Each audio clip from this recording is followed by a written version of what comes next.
Hi guys, my name is Emily, and today I'm here to do my December wrap-up. So I started off my December with The Princess in Black Takes a Vacation by Shannon Hale and Dean Hale, illustrated by Leona Pham. This is a very cute piece of children's literature targeted towards 6 to 8-year-olds, and I would say that it definitely skews more towards the younger end of that category. So this is about a pretty in pink princess by day who secretly, when she puts on her black dress, defends the realm from monsters. The gender reversal is interesting. She does have a sidekick who is trying to help her, and he doesn't quite succeed in the same way. It's also really cool that she has this power to self-identify. So when she puts on the pink dress, we see her perform this one role, and then when she puts on the black dress, we see her perform this other, and she really has this power to choose, which I thought was really interesting.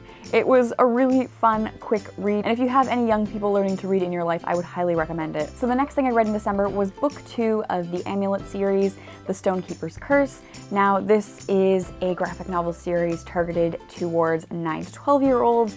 It is very beautiful, very fun. So Emily and her brother have stepped into this sort of magical fantasy world after a monster kidnaps their mother, and so they're continuing on this adventure. Again, I'm blown away by the art. I think the art is absolutely stunning in this. What I'm finding interesting throughout the series is the questions that are brought up about power and agency. So Emily has this amulet, and so she has this power, but the power of the amulet sort of threatens to overtake her. Usually power and agency go hand in hand, so if you have agency to make choices, you have power, and that kind of is a circular thing. You need power to have agency. Here we see Emily having her agency threatened by the power of the amulet, but the only reason she has all of this agency to make so many choices and decisions in this world is because she has the power of the amulet. So again, it's that circular thing, like she's sort of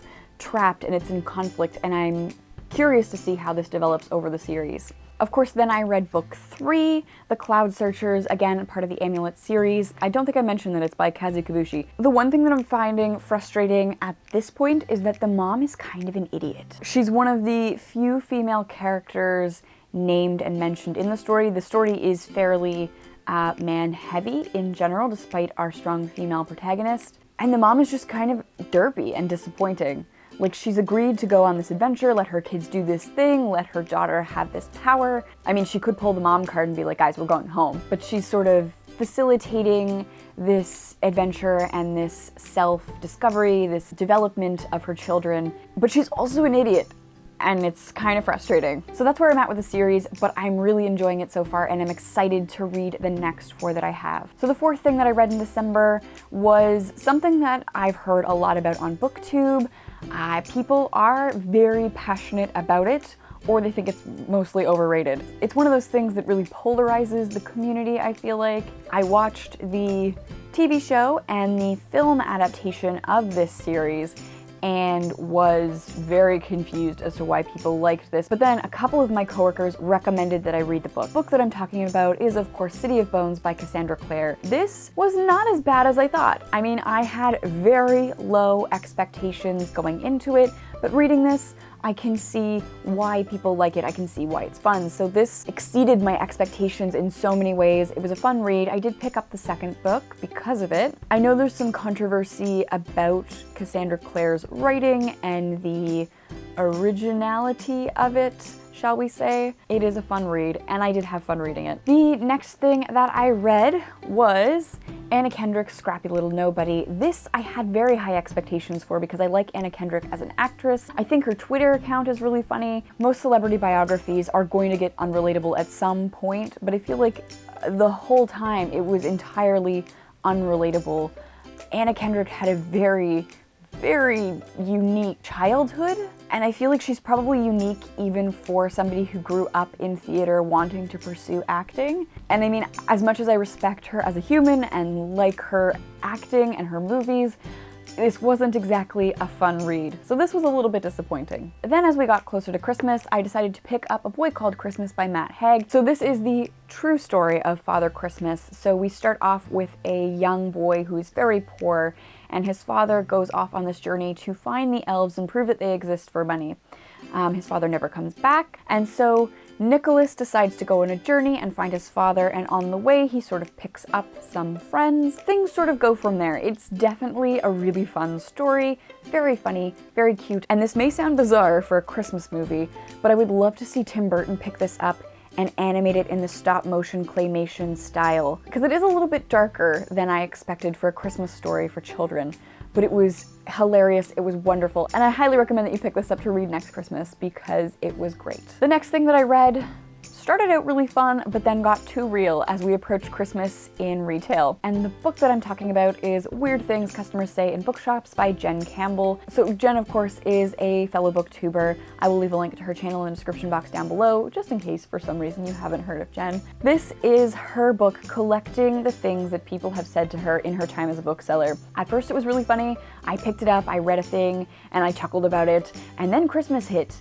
and then the weird, manic, angry shoppers hit, and this became way too real. So while I finished it, it was almost like painful and frustrating to read because I was there. I was dealing with all of these people every day. I think if you've ever worked any sort of retail, you will find this funny and relatable. The next thing that I read is another celebrity memoir, and that is Where Am I Now? True Stories of Girlhood and Accidental Fame by Mara Wilson.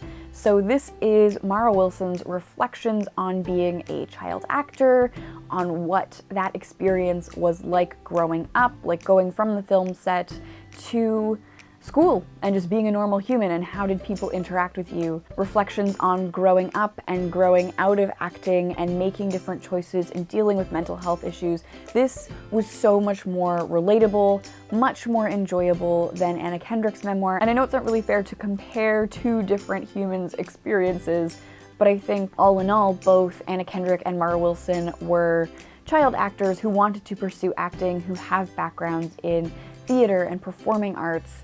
And to see very different childhood experiences was interesting, but I definitely enjoyed Mara Wilson's memoir a lot more, and I would recommend that you pick this up. And the last thing I read in December and in 2016 was Everything Everything by Nicola Yoon.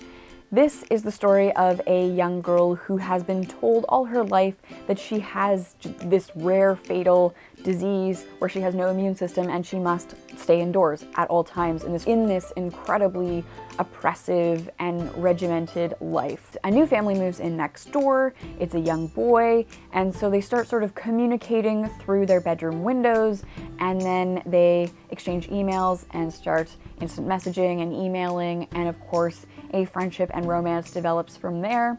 It was very cute, but predictable. I mean, representation in here was really good. It was a really fun, quick read, nice and light, nice and heartwarming, nice and fluffy. But I mean, it was predictable. I did predict the ending quite early on. And I mean, I was okay with that. I heard from one of my coworkers who recommended this to me that this book really polarizes people. People either love or hate the way this book ends, and I was on the love side of it. So that was a fun way to wrap up 2016. Let me know your thoughts in the comments down below, and let me know what your favorite book of December was. Thank you so much for watching, and I will see you soon. Bye!